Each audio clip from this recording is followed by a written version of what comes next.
Coucou tout le monde, j'espère que vous allez bien. Donc avant de commencer, je voulais vous dire merci encore pour tous vos abonnements. Ça me fait hyper plaisir de voir que ma communauté s'agrandit de plus en plus.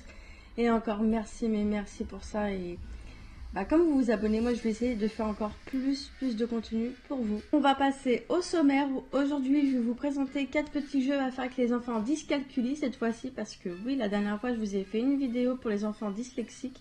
De toute façon, je vous mettrai la vidéo dans le petit i comme d'habitude. Et ensuite, on va continuer avec du cours du CAP Petite Enfance. Et aujourd'hui, je vais vous parler des phases de la maladie. Et ensuite, on va terminer par un petit vlog que j'ai découvert. Le premier jeu, ce que vous pouvez faire, c'est prendre une feuille et dessiner plusieurs objets, mettre des prix sur les objets et demander aux enfants de réaliser les prix qu'ils voient avec des fausses pièces et des faux billets. Par exemple, un objet qui voit à 10 €, ils vont mettre un billet de 10 ou soit un billet de 5 et 5 pièces de 1 €. Enfin voilà, vous avez un peu compris le concept. Au deuxième jeu, vous allez faire un petit puzzle à recomposer. Par exemple, vous allez mettre le chiffre 2, et il y aura à côté 2 petits points, 2 petites coccinelles ou 2 petites chèvres, enfin deux couleurs. Et en fait, votre enfant ou les enfants que vous avez en garde, ils auront juste à recomposer les images avec le chiffre. Voilà. On va continuer avec le troisième jeu. Donc là, cette fois-ci, ça sera plus des jeux pour les un peu plus grands. Et là, vous allez faire un petit puissance 4. Vous allez faire un quadrillage avec plusieurs résultats dedans, des petits carrés comme vous voyez sur le côté. Et ensuite, vos enfants, ils vont lancer le dé. Ils vont tomber par exemple sur 4, 5, peu importe. Et ils vont rajouter 5 encore au résultat. Et en fait, par rapport aux résultats qu'ils vont avoir, ils vont devoir colorier celui qui est... il va falloir qu'ils trouvent le résultat dans le quadrillage pour ensuite faire un petit puissance 4. J'avais fait ça aussi au début de ma chaîne, un petit jeu comme ça, puissance 4. Je vous mettrai le lien aussi dans le petit i ou en barre d'infos. Et ça, c'est un jeu qui est sympa en fait pour aider les enfants qui sont un peu...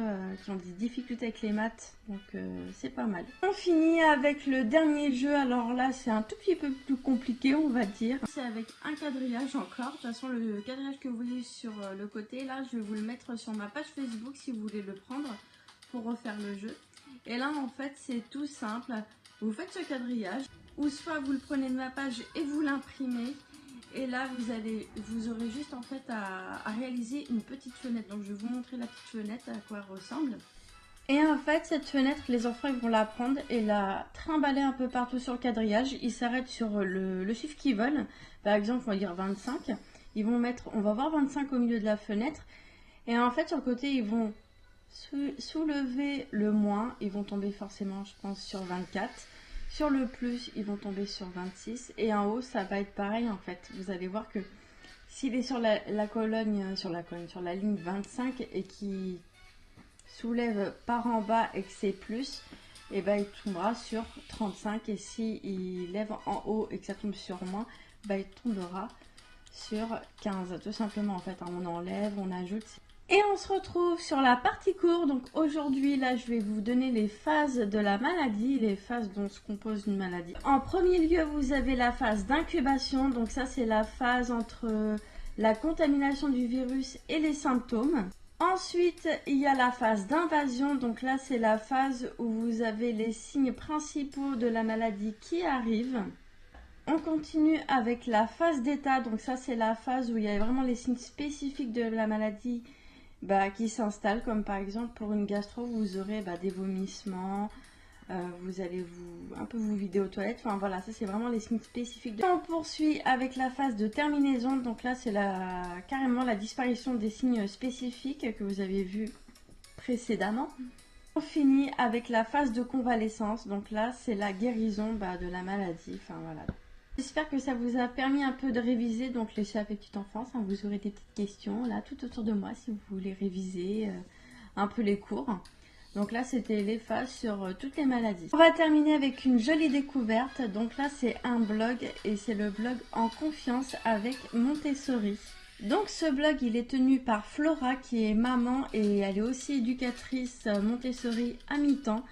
Et franchement, ce qu'elle montre sur son blog, franchement, j'adore. Enfin, je vais vous montrer plusieurs petites images, plusieurs petites captures d'écran que j'aurais fait de son blog. Elle va un peu vous parler de son expérience, comment elle est venue à être formée sur cette méthode, Enfin, elle va un peu vous parler de son parcours, comment elle a été expatriée aux États-Unis, comment elle est revenue en France et enfin, qu'est-ce qui l'a poussé justement à faire cette méthode aussi avec ses enfants. Donc sur son blog, il y a aussi une rubrique où elle teste régulièrement du matériel Montessori. Enfin, elle fait un peu des petites revues dessus sur ce. Il y a également une rubrique tuto pour comment vous allez réaliser ce matériel-là de Montessori, si vous voulez un peu le faire avec vos enfants ou les enfants que vous gardez, ou si vous êtes en crèche ou en MAM, peu importe. Et c'est vrai que son blog, il est super, il est vraiment bien garni. Il y a vraiment toutes les informations qu'on se pose sur cette méthode, sur la méthode Montessori. Elle parle un peu de Maria Montessori, forcément. Hein. On parle de cette méthode, il faut aussi parler d'où vient l'origine. Il y a aussi un petit point que je voulais préciser, elle aide aussi les parents enfin, elle les accompagne aussi pour les parents qui veulent justement instaurer cette méthode chez eux, Montessori à la maison. Donc vous pouvez aussi faire une demande sur son blog, un devis, je crois, où vous pouvez la contacter pour qu'elle vous accompagne sur cette méthode. Donc je pense que vous avez compris, j'ai vraiment adoré cette découverte. Allez voir son blog, il est super, je vous le recommande, hein, ça vous coûte rien, allez voir son blog. Je vous mettrai en barre d'infos aussi sur Instagram tous ses réseaux sociaux. J'espère que cette vidéo vous aura plu, moi en tout cas j'ai pris un vrai plaisir à la monter. Et je vous fais plein de bisous et n'hésitez pas à vous abonner, à liker ma vidéo si ça vous a plu. Je vous fais plein de bisous.